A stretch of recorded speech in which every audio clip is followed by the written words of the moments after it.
Hi guys, welcome to Counterpoints. My name's Connor. I'm a science fiction, politics, and philosophy nerd, a Marine Corps and law enforcement veteran. I would argue a real Republican. And today I'm going to be checking out my real Republican brother, North, debating destiny.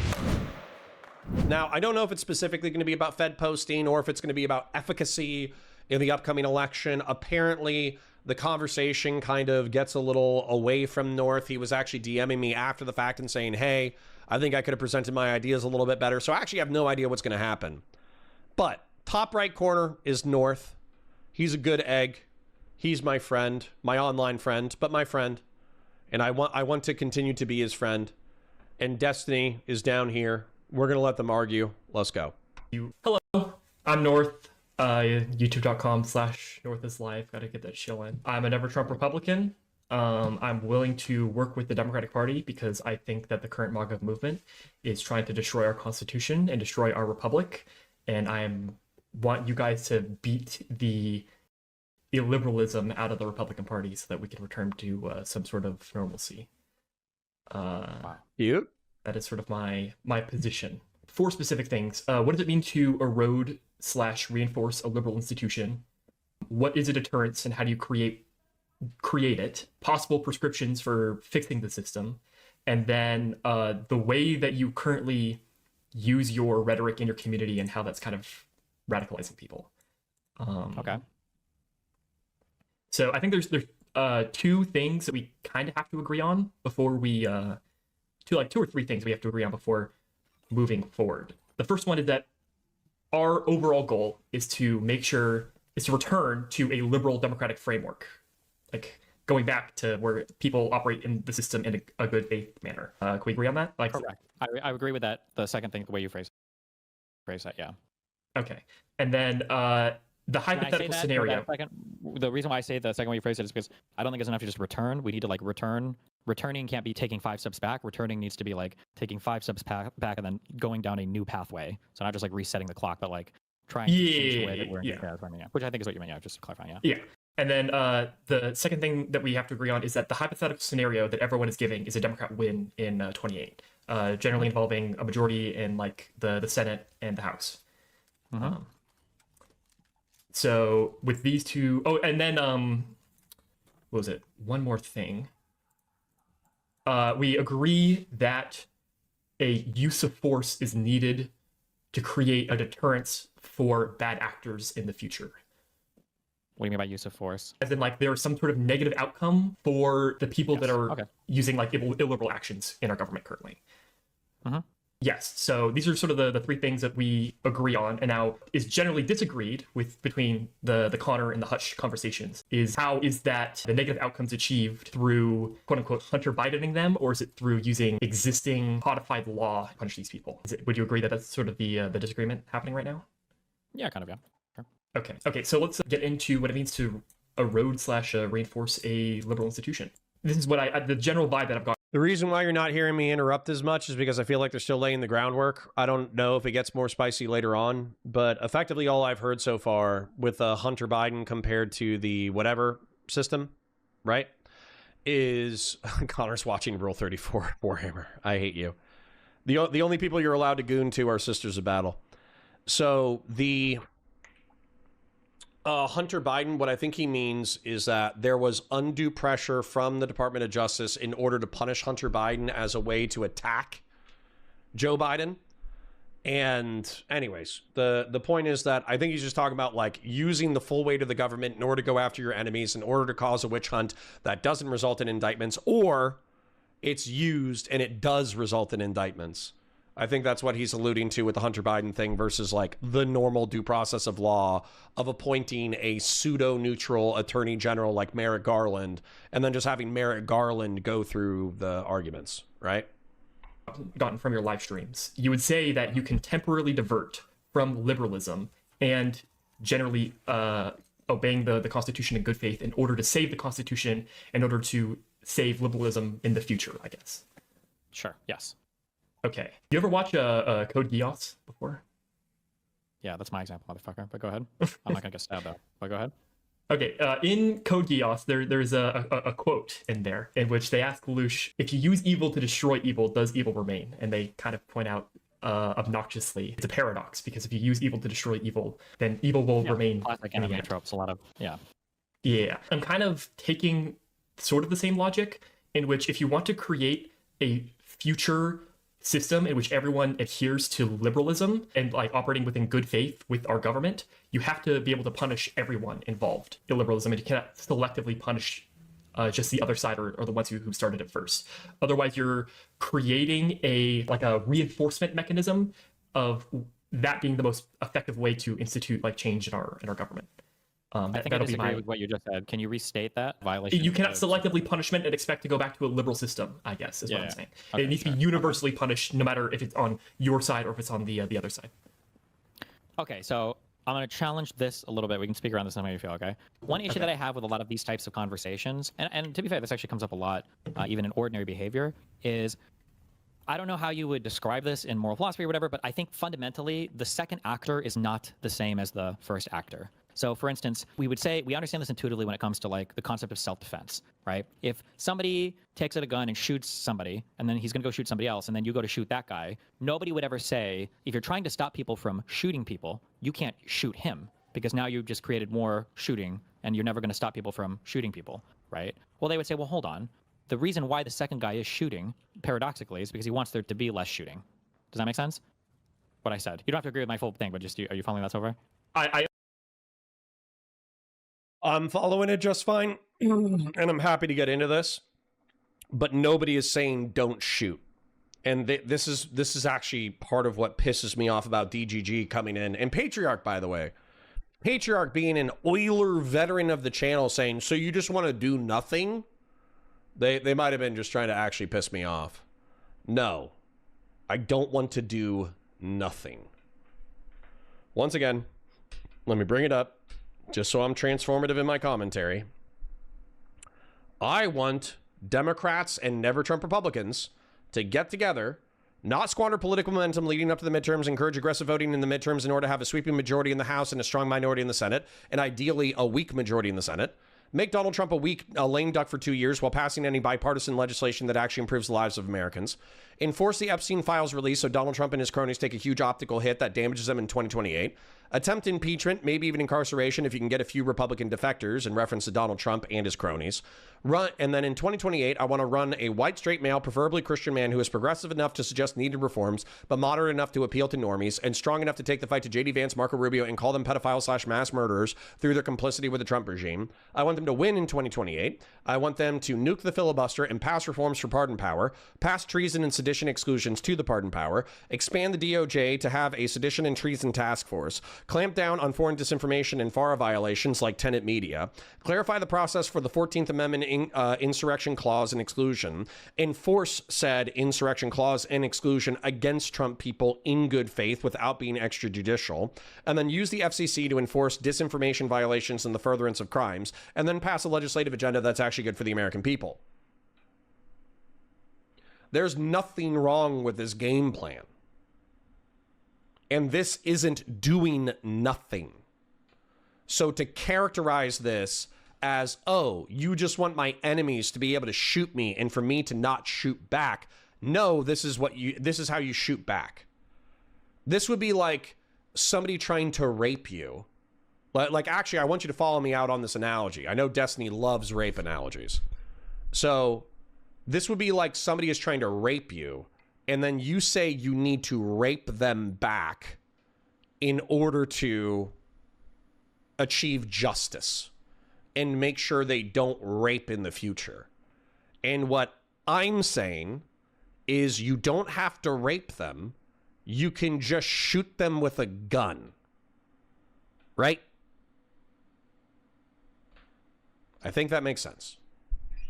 Anonymous Chatter for 2 says SCOTUS will never let Congress reform pardons. Okay, well, do what you can, right? I understand the analogy you're trying to make. I would disagree with it. That's fine. Okay, we can get to the disagreement. But so, okay. I'm gonna go get a refill of black tea. I'll be right back. So I think that when it comes to like shooting, I think that there's like two different things we could talk about. We could talk about like the actual physical, like the actual act of shooting, right? And I would draw a parallel to that to like the formal organization of a liberal democracy, like the system. But then we can talk more abstractly to an environment of shooting, and I would abstractly refer to that as like the concept or the principles of liberalism. That there might be times when we might have to unfortunately violate the norm of no shooting, but it's because ultimately we really are trying to enforce the ideology of the concept of no shooting, much the same that like there might be times we have to step outside the formal structure of liberalism in the hopes of enforcing the ideals of liberalism. Going to get to you. Be and right that back. whether or not that action is good or bad. Now, you might, even looking at all of that, you might agree with my whole framework. I don't see you, but you might agree with my whole framework. And you say, I understand everything you're saying. I still disagree that that's possible. That's fine. But fundamentally, the second actor here, who's trying to adhere to the concept of liberalism, but is working outside of liberalism, those actions are fundamentally different than the person who is working outside of liberalism, attacking the concept of liberalism. Does that make sense? Okay, yes, I can say that the intent given between the two is definitely different, and you can create a differentiation between those. But okay, the outcome that is achieved is not one in which we return into someone where there is no shooting, and that we can get into this more if you want. Okay, gotcha. I disagree with you there, but we know where our disagreement is. That's fine. Okay, go ahead. Okay, so the analogy of like, so you're going to be using a gun in self-defense in order to prevent someone from shooting you. That I don't think we would necessarily disagree with that, but it's more of a like let's take the example of like war, for example, or like a civil war. In war or a civil war, you have to inherently use illiberal tactics in order to defeat your enemy, right? Like no one would say like, oh, why can't we just like vote away the Japanese after they attacked Pearl Harbor? Like you inherently have to use some sort of force and impose. Prefer otherwise to never, ever, ever have to use, right? In an ideal world, we are never, ever going to war, blowing people up, blowing ships up, or whatever, right? In an ideal world, yes. But the scenario that we're presented with, that being a Gavin Newsom win in 28, it's not so much as you're using your gun in self-defense. It's more like someone broke into your house, you tied them up, and now you're deciding whether you want to execute them or not, and then call that self-defense. That would be more of a proper analogy, in my opinion. So what if it's not tie them up and execute them? What if it's whip their ass? And the reason I say whip their ass is because we're not actually eliminating the entirety of all political opposition in the United States, but we would do some damage to it such that it would disincentivize all that future behavior. The reason I don't like yeah, but I'm saying that instead of beating their ass, you just call the cops, and then you have the system handle it. Well, yeah, but I mean, that's unfortunately we're begging. Like, if I felt like this was a thing that the system could handle, then I mean, we would still be speaking within the system, right? Sure. But then if you feel like this is something that the system would handle, obviously we want to be operating in a society in which we don't take these actions into our own hands, and we have more of a system in order to do good. So in order to, if we feel like the system is inadequate or needs change, then our effort should be on fixing the system in the future. Otherwise, we have a society in which, in order to resolve our problems, we're just beating each other up in order to create deterrences. Okay, can you put a pin on this here? And then I want to back up to another thing that I think is kind of important for us to resolve. Do you think that there is any system of... Wait, first of all, can I ask, what's your background? Are you like a college student? I'm just a random college student. Okay. I'm a first year community college, going to go into political science. So. Okay, gotcha, cool. Just curious. I'm a pilot, if that helps. Yeah, no, edgy joke, sorry. So here's a question. Do you think that you can devise any system of rules or devise any system? Yeah, we'll just say that. Can you devise any system of rules that will be impervious to bad faith actors? People that are continually trying to break said system of rules. In the moment in which the bad faith actors are actively in power, no, I believe that is impossible. And I think you would agree with that. Yeah. But then my next question is going to be, can't we... Well, sorry. Let me back up. There is a stipulation to that. Like, go ahead. We can create rules and systems to prevent bad faith actors from happening, but in an ideal world, we want our executive to be able to operate with some degree of freedom in order to execute the power or to protect America, ideally. Sure. Not necessarily getting to executive or anything like that. Just basic questions on rules, I guess. On is it possible to create a rule system that can survive bad faith actors? And while they're currently in power, then no. Okay. So I would argue that even when they're not in power, I think that that's impossible. And when I say bad faith actor, what I'm referring to specifically is a person who is trying to circumvent the rules in a way that still accomplishes what the rules were trying to prevent. So an example of this might be in Monopoly. You land on a property and a person has like 4 houses on the property, but when you look at the board, like one of the houses is actually like a little bit scooted off. Have you ever played Monopoly before? I've played Monopoly before, yes. Yeah, sometimes when you hop a piece around the board, things get like scooted around the board. And so you're like, oh, actually, I'm only going to pay the rent for 3 houses because one of those houses was kind of like, it was knocked off a little bit, right? And I mean, like, by the letter of the rules and the laws or whatever, I guess I would have to read the exact wording in the Monopoly rulebook, but it's not unfathomable to me that the wording could be such that you could get away with that. If it's like, well, 3 houses placed on a property, it's like, well, it's not placed on it, is it? Because it's a little bit off, right?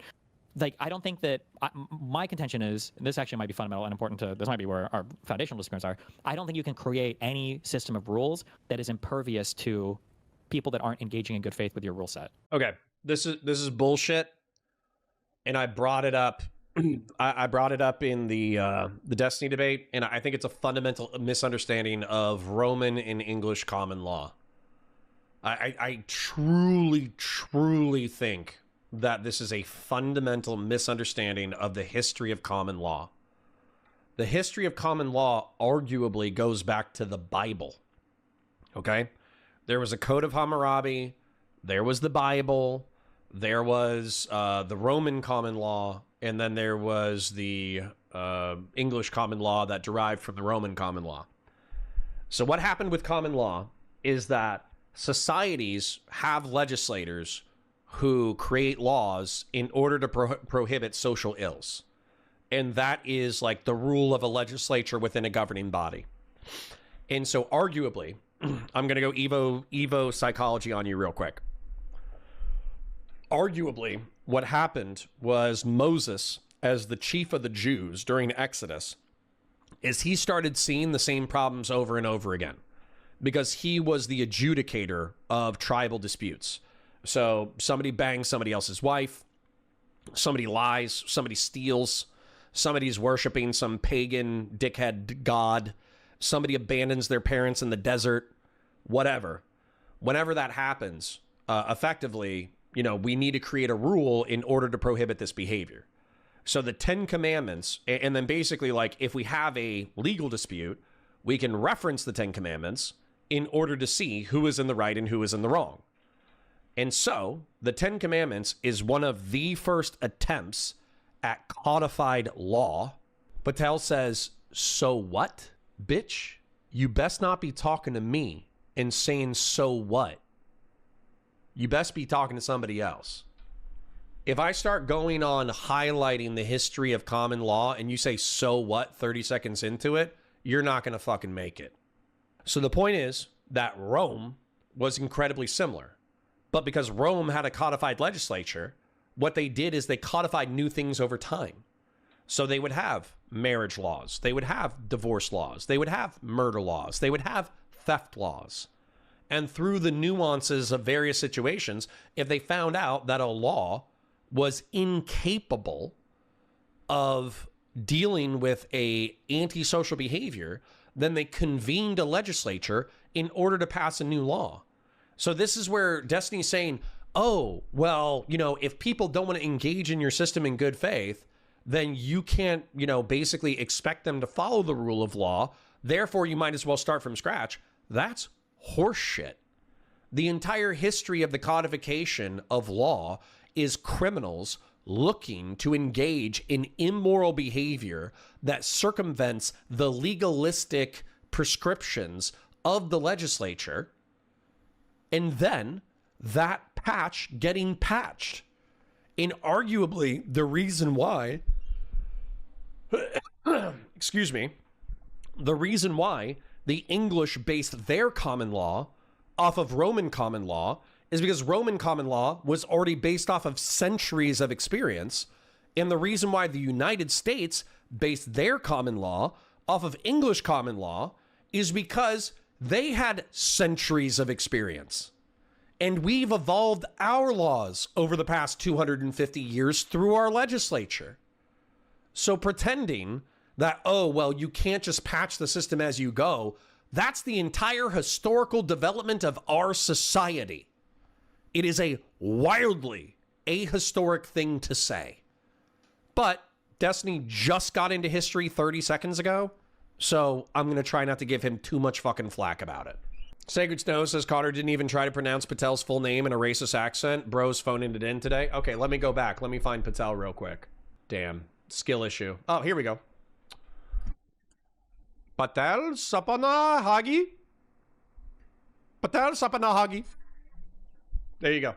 There's my racist pronunciation of your name. Sapanahagi Patel. There you go. Grassroots says you win a Monopoly with didactic word games. I win Monopoly by stealing from the bank while people are in the bathroom. I think you can.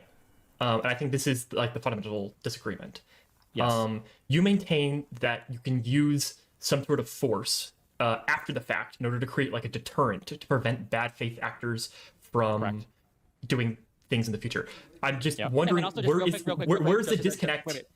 Wait, real quick, just so I can also have ultra crystal clarity on that term. A bad faith actor is somebody, again, who's trying to achieve the outcome of breaking a rule without breaking a rule. Bad faith actors are not people who break the rules. So for instance, let's say somebody knew for some reason that two states didn't have like an extradition agreement or something with each other, and they got an AR-15 and they sniped and killed their neighbor from across state lines, knowing that for some really weird reason they'd never be held accountable for it, even though all of us agree that like murder is bad, we don't want people murdering. That would be a bad faith actor. Somebody just murdering somebody would not be a bad faith actor. That's just a bad person who's breaking the rules. Okay, just to understand my distinction there. When I say bad faith actor, I'm not talking about people who are breaking rules. I'm talking about people who are trying to effect the outcome of breaking a rule without breaking the rule. Does that make sense? Yes, I would agree with that. I wrote down a definition of like what it means to erode like an institution. So like usually an institution has like a mission statement. So if you like abuse an institution in a way that it wasn't like originally defined or created for, then that might be considered like eroding an institution, or like using powers that were usually not given to an institution, or maybe even failing to use those powers when you're supposed to. Like that would be. Would you agree to this definition of like these being erosions of? Not only do I agree, but I think a Republican-led Congress is currently failing in its constitutional duties to impeach and remove Donald Trump from office. Institutions? Or? It could be, yeah. These could be some examples, yeah. Okay. So I agree on your definition on bad faith actors.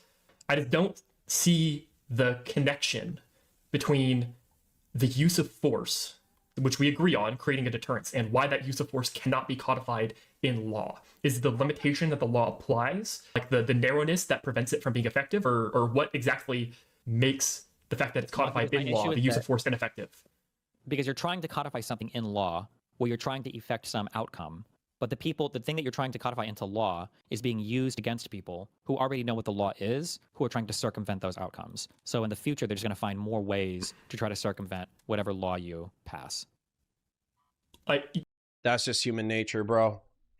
That's just all Destiny has done is he's described the entirety of the legal profession. That's all he's done. All he's done is he just described lawyers. Oh, well, if there's people who don't like obeying the rules, they're going to look for loopholes and excuses to get out of obeying the rules. You just described the entire legal profession. 80% of our legislators have Juris Doctorates. 80% of our legislators have been scumbag state prosecutors, defense attorneys, public defenders, corporate lawyers. They're all lawyers. Literally, like, I mean, I'm probably exaggerating a little bit, but I swear to God, between like 30 and 70% of the people in Congress have a Juris Doctorate. Okay, you literally described the current state. You've described the state of affairs for America since its inception is people writing rules and people looking for ways to break them. It's very silly. Yes, I would agree that they would do that, and that's how it's been for the history of law in like all of human history. But yep, that's the point of the Republic is we do not. That's a good thing about having a liberal democratic system is that it's not stagnant. It is able to change for the future in order to account for these new things. The law system, is supposed to account for new things, like new laws that you might need to pass for new technologies or new environments, whatever. But I don't think it was there to try to patch itself against bad faith actors. No, it has, and we've done this before in history, and our republic didn't implode because we didn't punish people retroactively for them operating the system in bad faith. Are you familiar with the spoil system in U.S. history? No. Does that have to do with Game of Thrones spoils? No, I'm just something to do with I've never Lord of watched Battle it, so. No, what is it? Okay, so in U.S. history, we had this thing called the spoil system. So basically, we've always been a two-party system. Whenever one party would come to power, they would basically fire everyone involved in the opposite party. And then whenever the reverse would come around, the opposite party would just fire everyone who was in the opposition party, and they'd hire all their friends. Basically, it was massive political corruption. And this ended in like the 1870s with the Civil Service Reform Acts, I guess. And basically it gave more rights to people working within the government, so they couldn't be like arbitrarily fired just because they were associated with a previous administration. I would argue that this was people operating with our system in a bad faith manner, and we were able to reform the system for the future, and our republic didn't implode because there was no retroactive punishment. Can you give me an example of like how do you feel like that's acting in bad faith? That kind of just sounds normal to me. Like when a new administration comes in, you're swapping a fuck ton of civil service. Seems like it was. My guess is that one. I'm trying not to cry. Don't cry, Connor. Don't cry. Don't cry. Isn't the whole complaint about DOE and PEPFAR and USAID is that the Trump administration came in and fired and dismissed and restructured and gutted the mission of the civil administration? What is this appeal to normalcy? How could you cry about PEPFAR and USAID and the DOE getting gutted if you just say, oh, I think it's normal for one administration to get in and gut all of their sycophants or gut the opposing side sycophants? Like, arguably, North just articulated how we got a deep state, because effectively a shallow state would be one that didn't have any roots, was totally deracinated, didn't have any roots.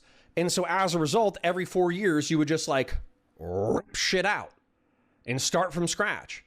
But obviously that was so counterproductive that we stopped doing that in the 1870s. And we didn't have any retroactive punishment for that like unproductive behavior.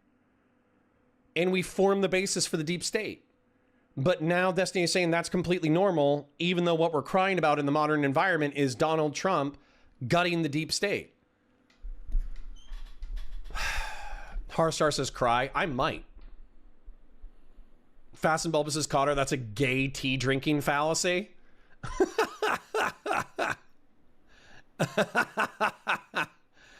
Oh my God. All right. You guys are, yeah, I'm about to cry. Yep. Okay. All right, let's keep going. Point in time, the government was small enough that maybe this wasn't as big of a deal. But as the government grew in size more and more, that just wasn't a very realistic way to govern effectively in the future. But I don't see any part of that that's necessarily like bad faith. Like you would say that it wouldn't be expressly illegal, but it was not like healthy for the republic, and it wasn't, I guess, necessarily like what the founders intended when it came to how our government was supposed to operate. I would argue that would be. Apparently Greece still operates that way. We have this like crazy non-binary Greek cop who was a part of like the left wing in Greece. And so different police departments in Greece are by appointment, by civil appointment, and they don't have municipal police. They don't divide it up between like city, state, county, and fed. They just have fed, and that's it.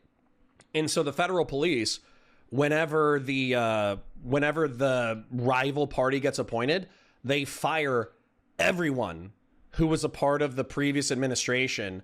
And so as a result, they just like flip-flop police officers every 4 to 8 years because they do that shit.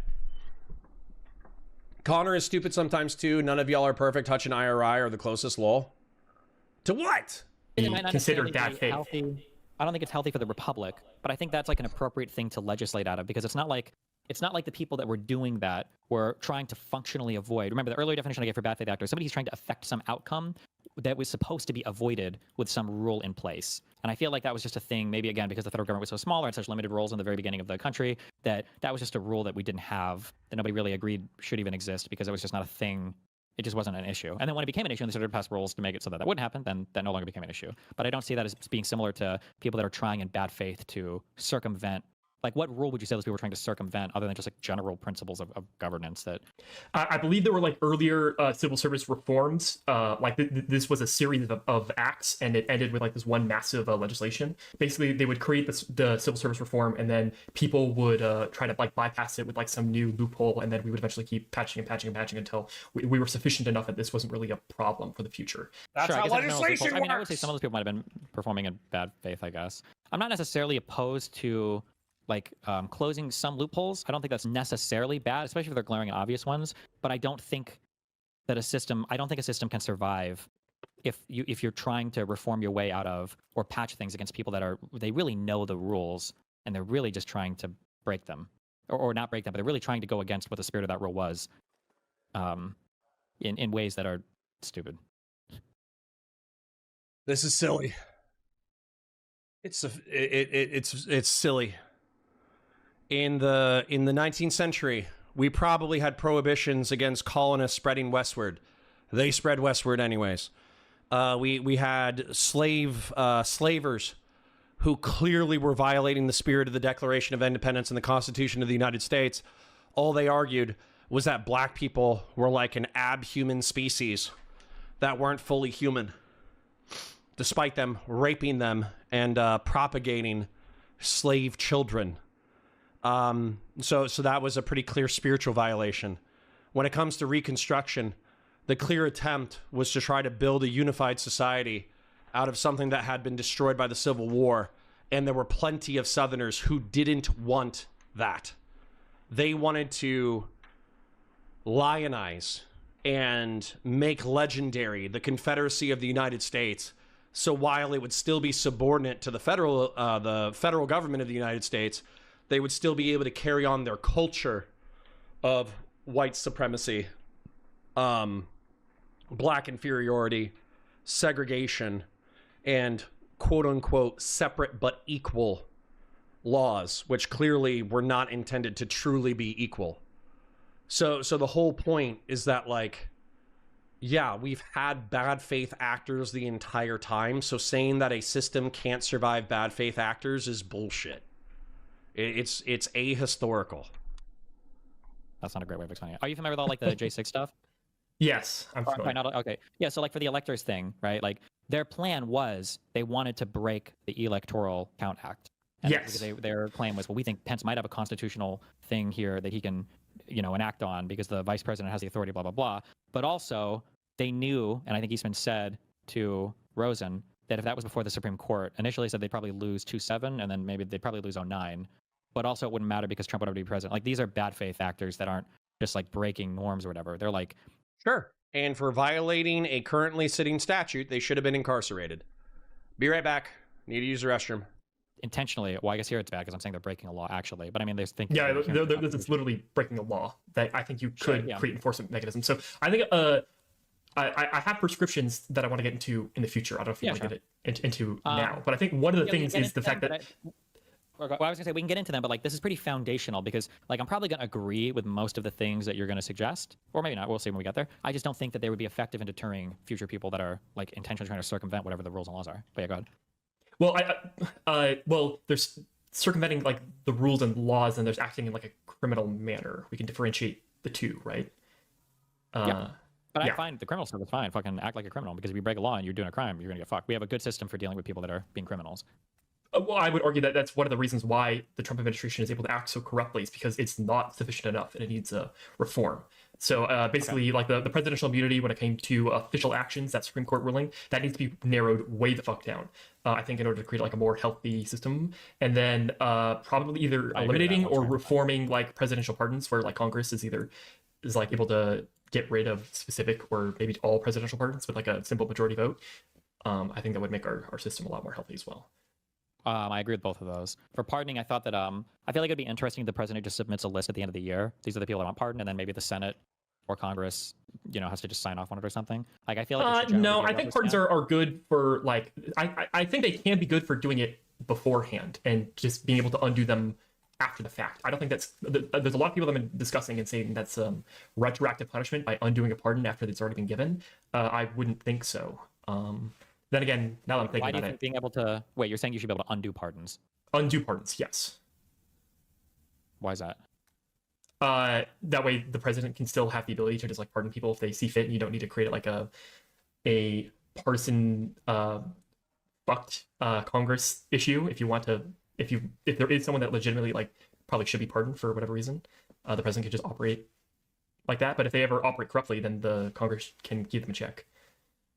Why not just have them so the Congress has to approve them?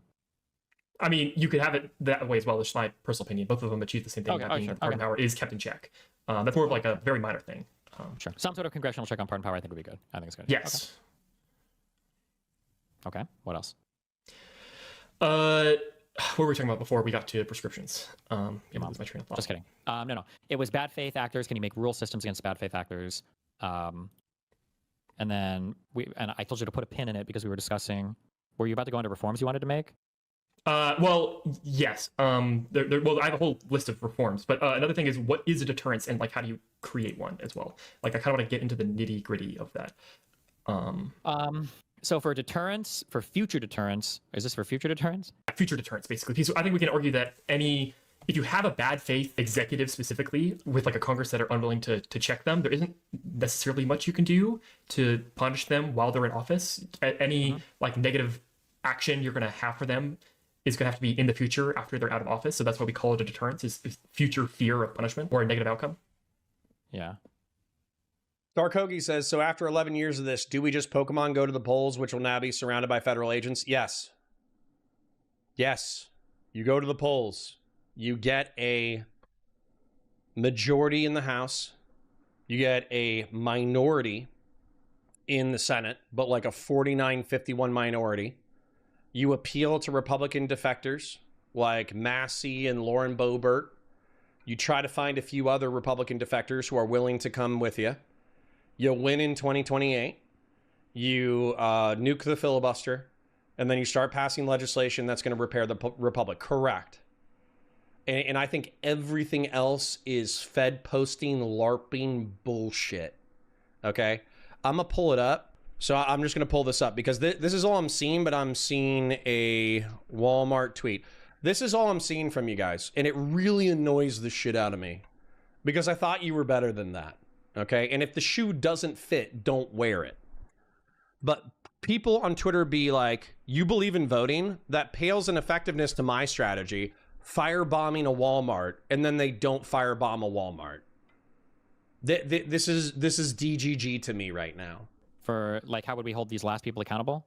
Well, wait, I'm sorry. When you say deterrence, you're only talking about going forward, right? You're not talking about the current people in office, right? I mean, I guess. Well, and I kind of want to get into that specifically as well. Of do you need to have precedent in order to create a proper deterrence? That's like a big thing. What do you mean by that? A lot of people I've been arguing with in your community that have been making.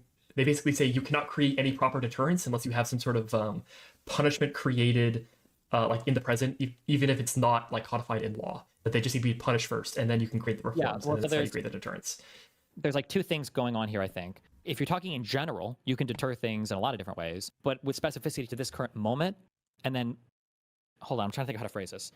I think we have the same list, but your focus is trash. That's my problem. Literally, that's a nothing statement.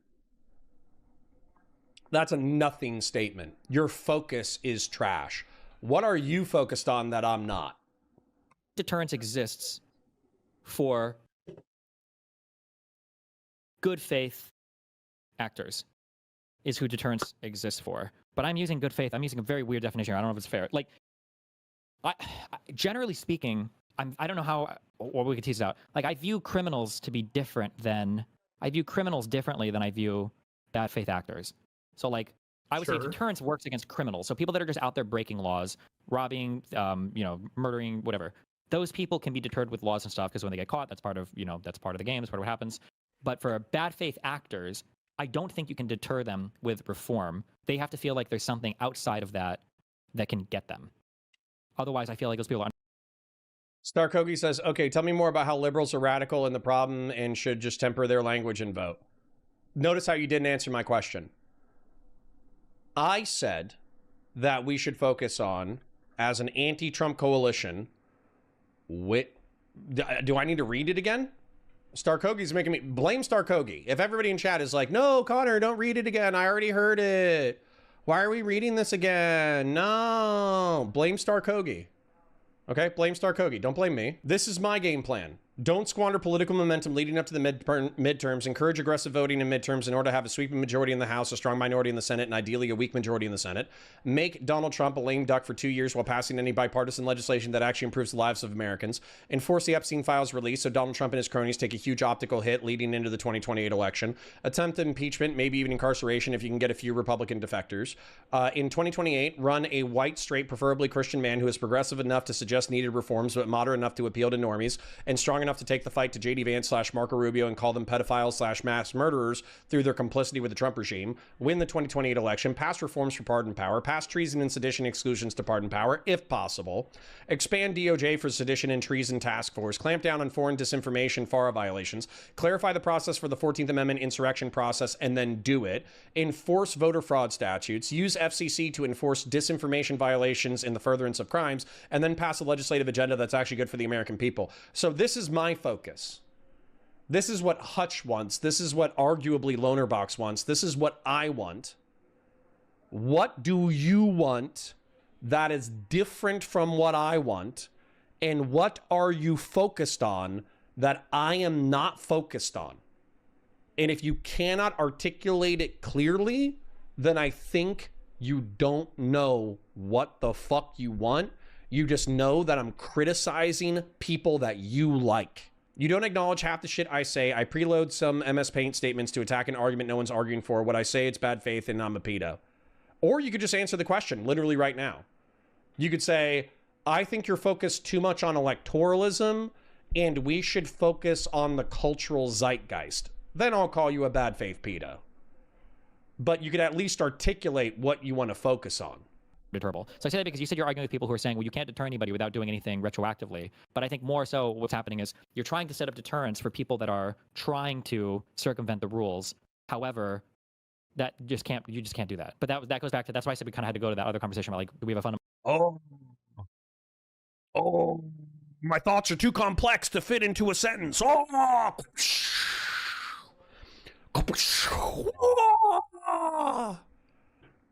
Starkogi's too smart for us, chat. He can't articulate in a single sentence. It's got to be really complex. It's going to be mind fucking blowing. All right. disagreement here, because I don't think you can deter bad faith actors using reforms. Maybe you can patch it up a little bit, but they're always going to find some wacky loophole or wacky way around it. Yeah. I think you can create a deterrence with reforms, and even if they're operating in the bad faith actor, I think there's legislation you can create in order to prevent people from operating like this in the future. But yeah, if you want to go back, we can talk about what legislation could be created, or I guess if you can definitionally create a deterrence through reforms. Want to go back to the pen? Want to go back to the, what did you say? Pen? The pen, sorry. Oh, the pen. Yeah, sure, go for it. Yeah, go. Okay. Do you have any historical examples that you know of that is feeding into your opinion, or you're kind of like vibing this out when it comes to, there can be... I'm going to fast forward until Mouton gets here, because honestly, I'm just in lockstep with North, and there's really nothing for me to articulate. I think that Stephen and his ilk are advocating for a vague sense of like Fed posting and being extra angry and being extrajudicial and packing the courts and going after every Trump Republican the same way that people went after Hunter Biden. And if the courts don't rule in your favor, then just do it. And then I do add in the soy pill thing, because I view soy pill as just one step further. Soy pill said on Live and Learn, effectively, if that fails, let's say that you try to go after Trump in order to punish him for what he did during his terms, and you fail to do so, and the courts prevent you from punishing him adequately, then at that point you could just kill him.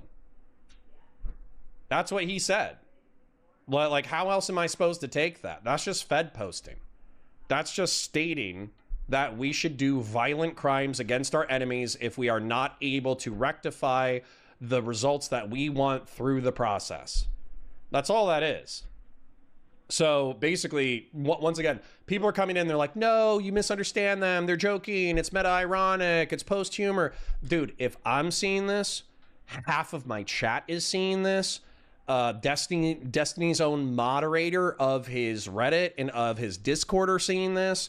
If, I'm literally explaining back to you the quotes, and then the few people in my chat who are actually fighting me on this topic are like, well, you just don't understand. And I'm like, how don't I understand? And they say, it's too difficult to explain.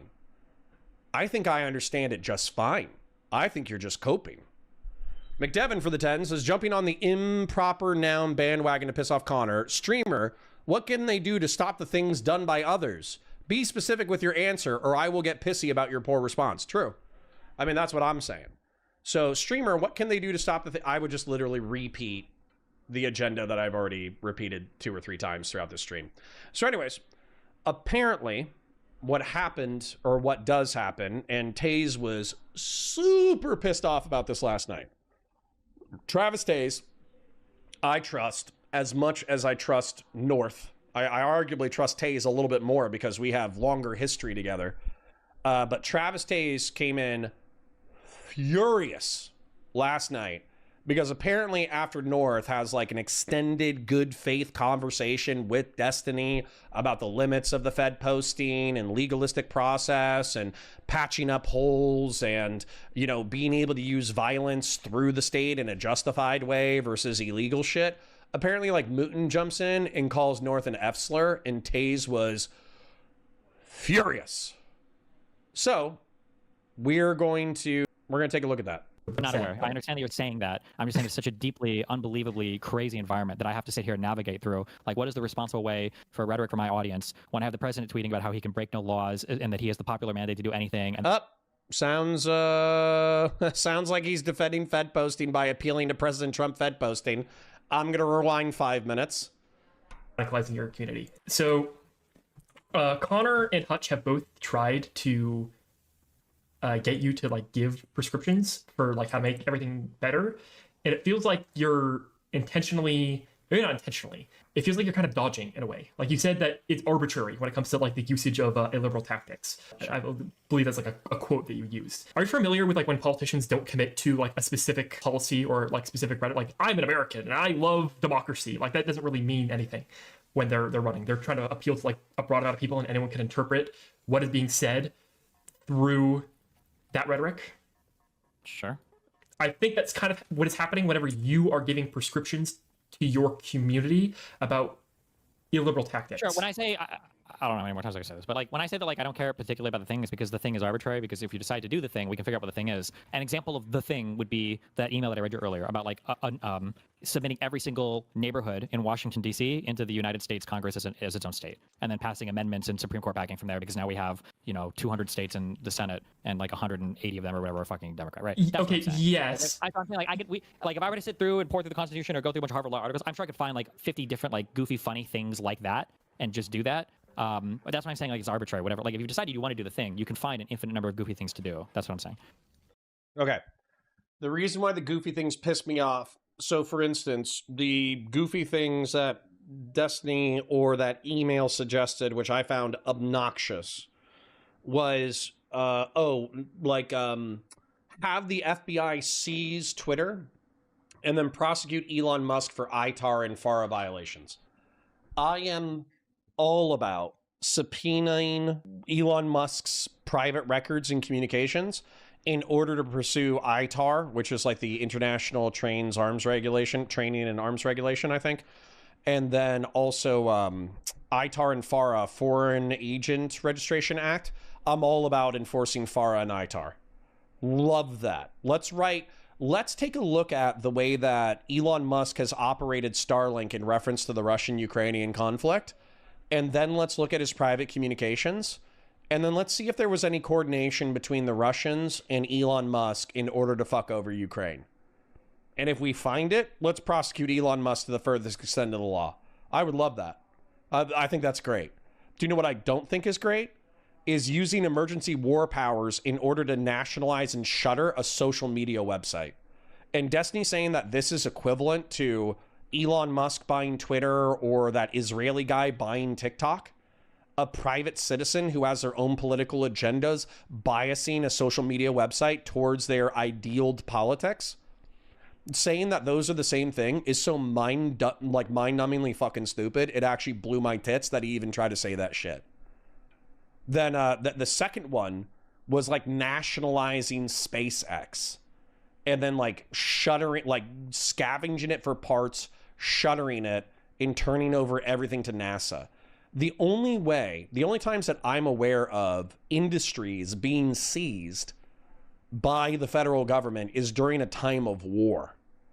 So effectively he's saying, yeah, let's use war powers in a civilian context. And then, by the way, at that point, okay, at that point where you start arbitrarily seizing private companies, once you start using the the seizure of private property in order to justify insane legalistic reaches to punish your political opponents, you understand at that point, everybody just says, okay, the entire system is broken. We cannot expect it to be objective between the political tribes. Therefore, everything is on the table and it's a struggle for power. Okay, yes, you're not wrong there. But when you are giving specific prescriptions, it's not necessarily like that. Okay, when you're operating within law, there is like specific text that you can refer to for like where the limitations are, how it should be applied, and then there's like, I guess, a higher authority like the Supreme Court that you can appeal to if there's any sort of like ambiguity in how the law is applied. And that's like a good thing. When we're talking about using illiberal tactics / unconstitutional tactics, whatever you want to call them, in order to get your political policy done, there's no line in the sand, as it were, to sort of appeal to or like limit your... My tax dollars funded it. Number one, most of us make under $100,000 a year. So let's be real. You probably spent between 10 and 30 grand in taxes per year. So your whenever somebody says you're like my tax dollars, I'm like, bitch, we got a $6 trillion federal budget and we have a $4 trillion tax revenue.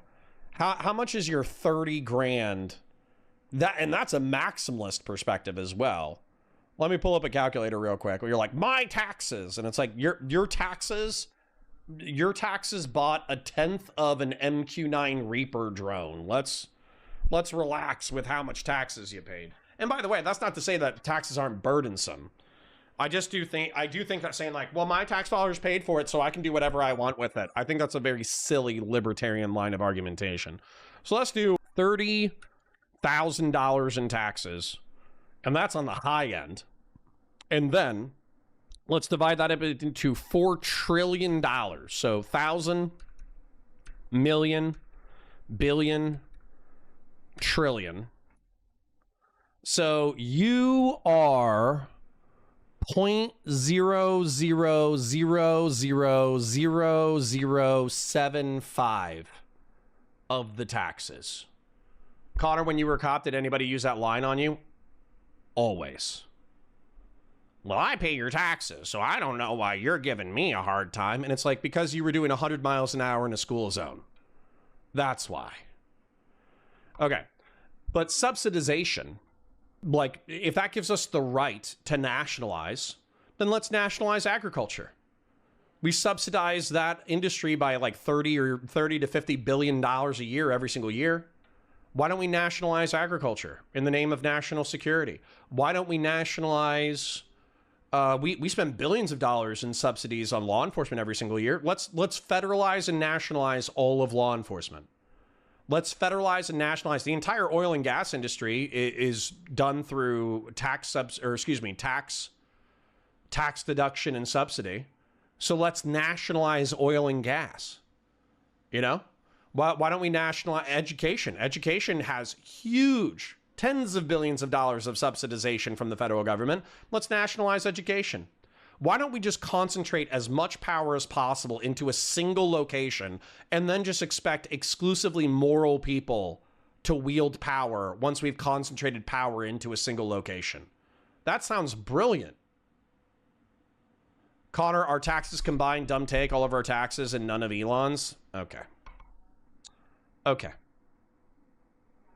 My point is that we shouldn't be concentrating power, because even if you got a good person into power temporarily, it's only a matter of time before a bad person is in power. It's the same problem with the Roman Empire. Marcus Aurelius was amazing. He was a wartime general. He arguably ruled Rome at its peak. And then we had Commodus immediately after him.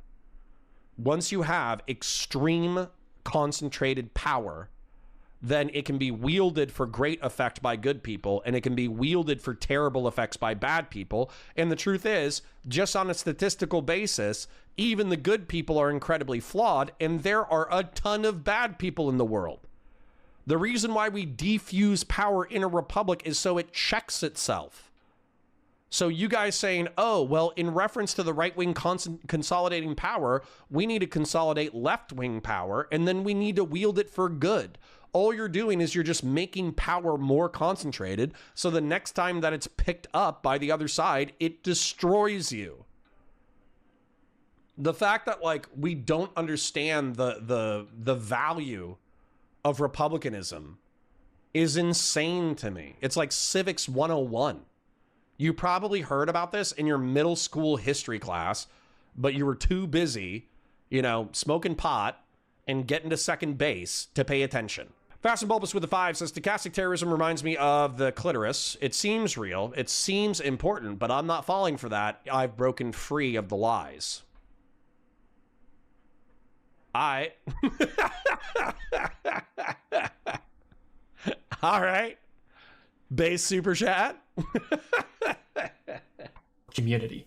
And I feel like that's why we're seeing like a lot of radicalism. I'm not advocating for fucking like assassinations or whatever. I'm not advocating for illiberal radical like legislative things or whatever, or maybe even executive actions. I'm not saying that like we have to go fucking shoot up schools or whatever.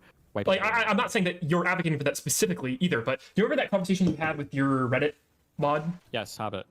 Well, yeah, I understand this is different. This is a different topic. I'm just saying that like radicalizing is a term that's usually used like in a negative context, and I agree that most of the time it's pretty negative. But like, I mean, in response to like a radical administration, like I don't know, maybe like radical action, not like violent action, but radical creative interpretations of legislation. Maybe that's required. You know, like the people that were doing sit-ins and everything for the civil rights marches. You know, they were radical people. Arguably, you could call them extremists or whatever. These are people that are fighting against the cultural status quo. They're fighting against like current law and everything else. I mean, like, and they're breaking the law doing it via civil disobedience. Like, this is pretty fairly radical.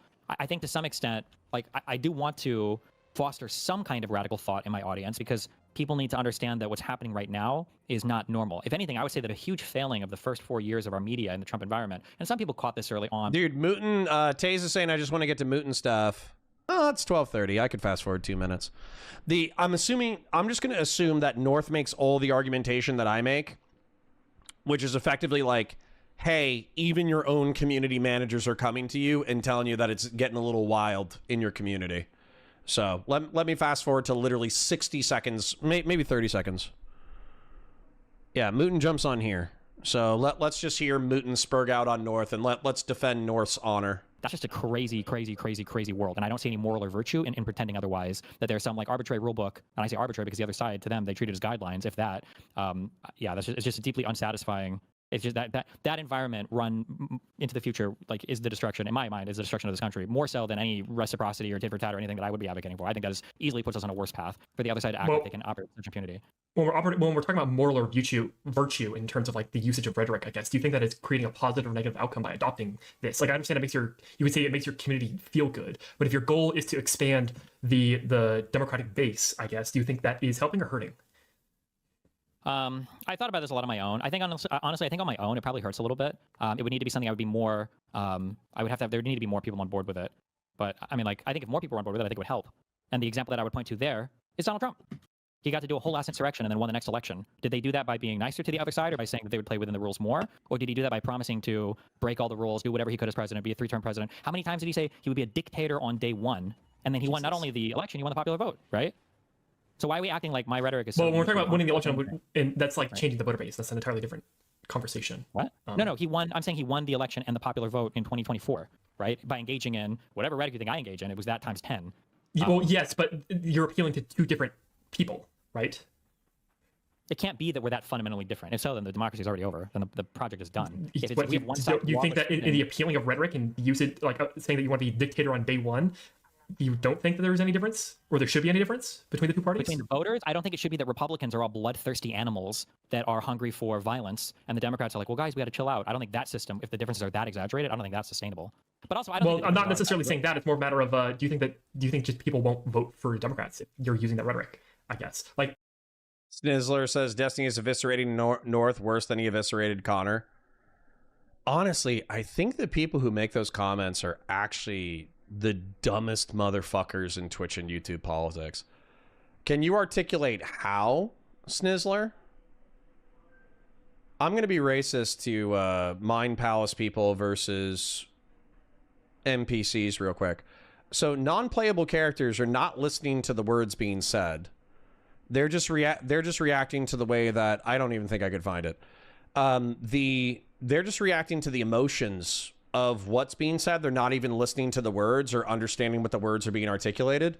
Whereas Mind Palace people actually like take what's being said and they build a construction in their mind of the concepts that are being articulated. So Snizzler, I know you're probably fucking around, but like, can you articulate how? How is North being eviscerated right now? I think that when Republicans use that rhetoric, they're rallying their base and they're appealing to a certain archetype. But if you adopt the exact same talking points, I guess. Taze is complaining that we're not getting to Mouton fast enough, so let me fast forward to Mouton going green. Okay, Taze. Mr. making six figures, taking over my dad's business. I have a girlfriend. I have a real life. I'm only going to dip it. Well, to be in Taze's defense, it's taken forever for Mouton to go green. There we go. We got Mouton going green. All right, here we go, Taze. Oh, my name's Taze. I have a real life now. I got a girlfriend. I'm getting paid money. I play tennis. My name's Taze. You're like, well, hold on. Maybe they'll be good this time. That's literally not what I'm saying. That pretty much is literally what you just said. No, that is not what I'm saying. I'm saying if there was a principled conservative Republican. John Democracy says, articulating concepts in this economy?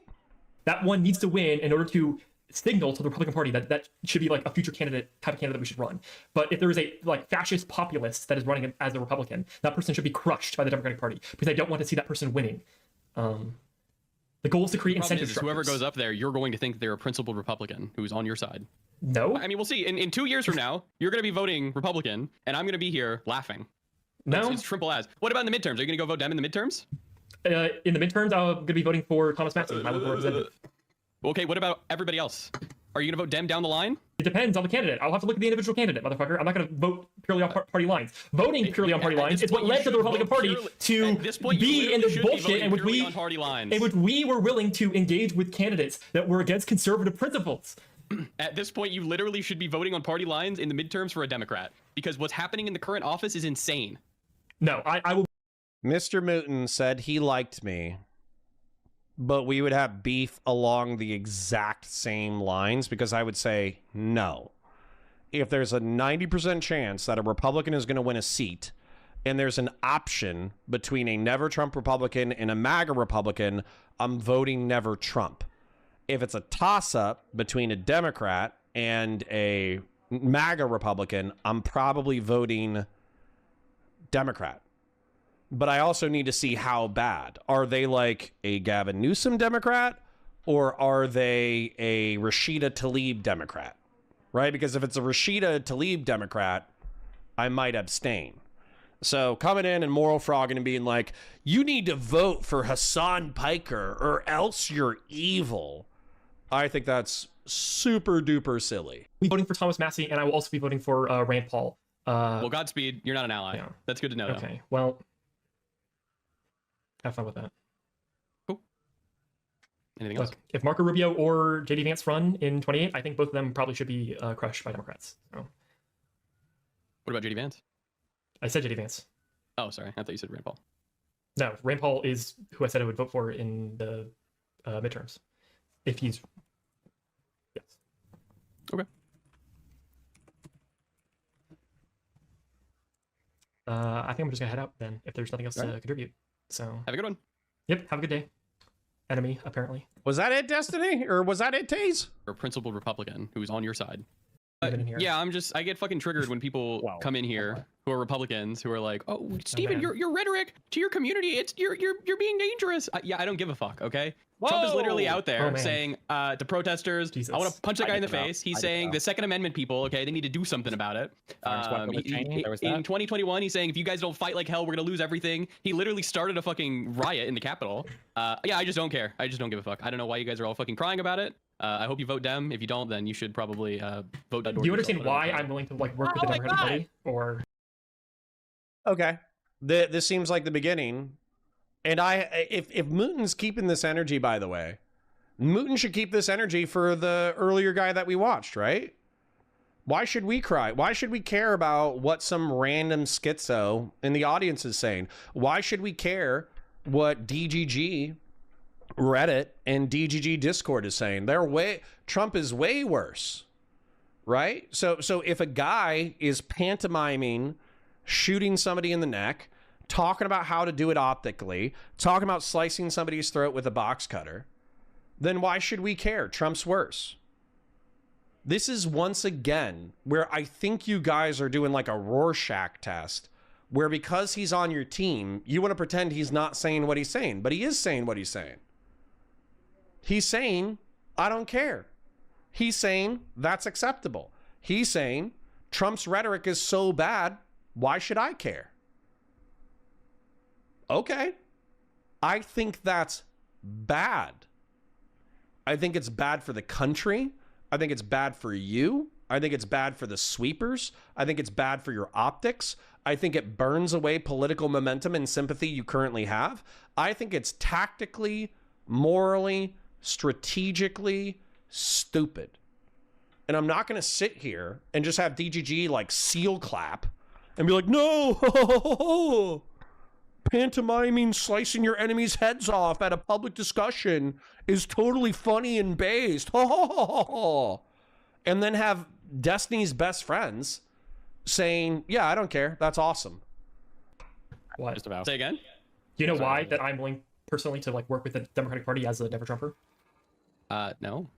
Okay. Well, the reason is it's not because I'm necessarily a shill for the Democratic Party. It's that I want to use the Democratic Party as a tool for punishing the populist element of the Republican Party.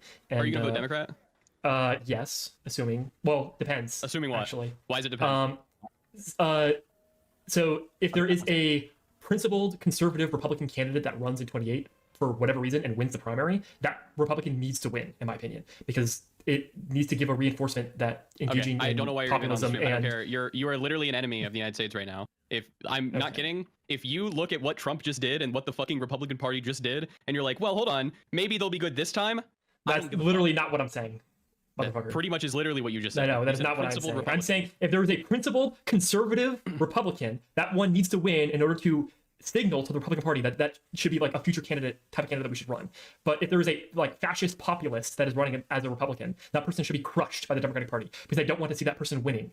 The goal is to create incentive structures. Whoever goes up there, you're going. Snizzler says Destiny is saying to be meek as understood in Hebrew. Well, number one, it's Greek. It's strikos. And strikos is well, maybe it's Hebrew. I don't want to confidently speak out of turn, but I'm pretty sure it's Greek. And then strikos is restrained strength. I'm advocating for restrained strength. Destiny is arguing for schizophrenia. So no, we do not agree on your assessment of the arguments, Snizzler. I'm arguing for strikos. To think they're a principled Republican who's on your side. No. I mean, we'll see. In 2 years from now, you're going to be voting Republican, and I'm going to be here laughing. No. It's simple as. What about in the midterms? Are you going to go vote Dem in the midterms? In the midterms, I'm going to be voting for Thomas Matson, my local representative. Okay, what about everybody else? Are you going to vote Dem down the line? It depends on the candidate. I'll have to look at the individual candidate, motherfucker. I'm not going to vote purely on party lines. Voting purely on party lines is what led to the Republican Party to be in this bullshit in which we were willing to engage with candidates that were against conservative principles. At this point, you literally should be voting on party lines in the midterms for a Democrat, because what's happening in the current office is insane. No, I will be voting for Thomas Massey, and I will also be voting for Rand Paul Well, Godspeed. You're not an ally. Yeah. That's good to know. Okay. Well. Have fun with Wait, Taze, you were Fed posting about Mouton last night over that? Mouton goes soy for 5 minutes, and you're like, that stupid fat fuck. Like, what? Why, Taze?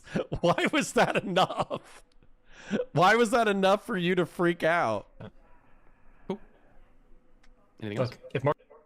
Okay, so I'm assuming we still got a couple minutes left. It's 12:40. I'm probably going to wrap in like 10 minutes so we can move into Valor Reacts. I'm assuming North North, you did fine. North, from what I've seen, North did fine. So if North is getting stomped in any context, if DGG's like, you should kill yourself. Destiny owns you, little bro. Like, sorry, you guys are dumbasses. Sorry that you don't understand argumentation. That's neither North's fault, nor is it mine. Okay? That is your fault and your fault alone.